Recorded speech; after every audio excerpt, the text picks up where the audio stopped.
Let me ask you something. When was the last time your child finished a meal, a real meal? Without negotiating for something sweet at the end? Without the promise of dessert hanging over the table like a reward that had to be earned? If you're honest, it probably wasn't recently. And I'm not saying that to make you feel like you've done something wrong. I'm saying it because almost every parent I know is living some version of this same story. The bribing.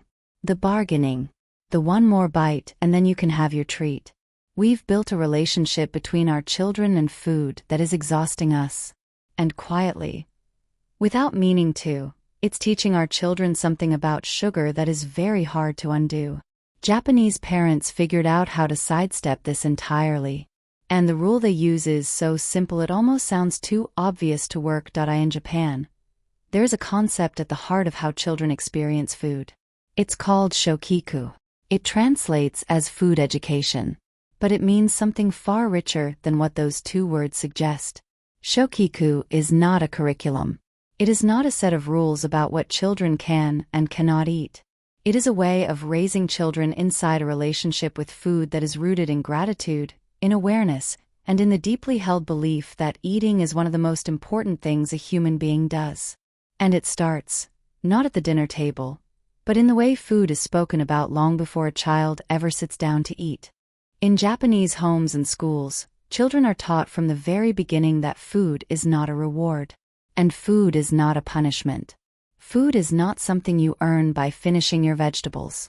Food is not something withheld when you misbehave. Food is simply nourishment.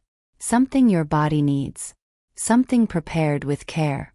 Something worthy of attention and gratitude. Japanese children say Itadakimasu before every single meal. It means, roughly, I humbly receive. Not just the food, but the effort of the person who grew it, prepared it, placed it in front of you.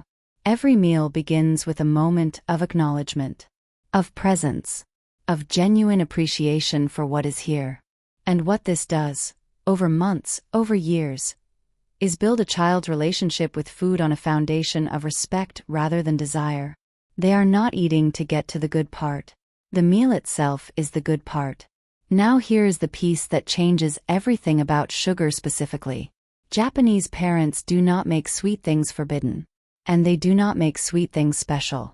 This is the rule. And it sounds almost too quiet to matter until you understand what it's actually doing. In most Western homes, sweets are either banned or they are a reward. Both approaches do the same thing. They elevate sugar. They give it power. They make it the thing the child is always thinking about, always angling toward, always negotiating for. Japanese parents do something different. They include small, simple sweets as a natural, unremarkable part of ordinary life. A piece of fruit after lunch. A small traditional sweet with afternoon tea. Nothing dramatic. Nothing earned. Nothing withheld. Just part of the rhythm of the day. Present. Modest. Ordinary. And a child who grows up experiencing sweetness as something ordinary. Something that simply appears, in small amounts, as part of a balanced day. Never develops the frantic, obsessive relationship with sugar that comes from treating it as either forbidden or special. The brain does not fixate on what it is not chasing. There is one more thing. And it is perhaps the most powerful of all. Japanese parents eat with their children. Not beside them. Not while scrolling. Not half present with one eye on a screen. With them. Fully. Every meal a shared experience. Every meal a conversation. Every meal a moment of connection that has nothing to do with what is on the plate, and everything to do with who is sitting around it. And children who associate meal times with warmth and presence and togetherness. They are not sitting at the table thinking about dessert. They are already somewhere good. Right where they are. So what does this look like starting tonight? 3 small things. That's all.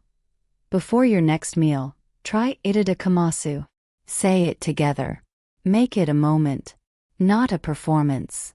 Just a breath of gratitude before the food begins. Stop using food as reward or consequence. Even once this week. Even in one moment where you would normally reach for that tool. Try something else instead. And eat together. Without a screen at the table. Just this one meal. Just this one ordinary, extraordinary moment of being present with the small person sitting across from you. You are not just feeding your child. You are teaching them what food means. What a meal is for. What it feels like to sit with something good and be, simply, quietly, grateful for it. That is Shokuiku. And it is available to every family. Tonight, at the very next meal, if this gave you something today, share it with a parent who needs to hear it. And if you want to keep exploring how the world's most thoughtful cultures are raising children who are grounded, healthy, and deeply alive, subscribe. I'll see you.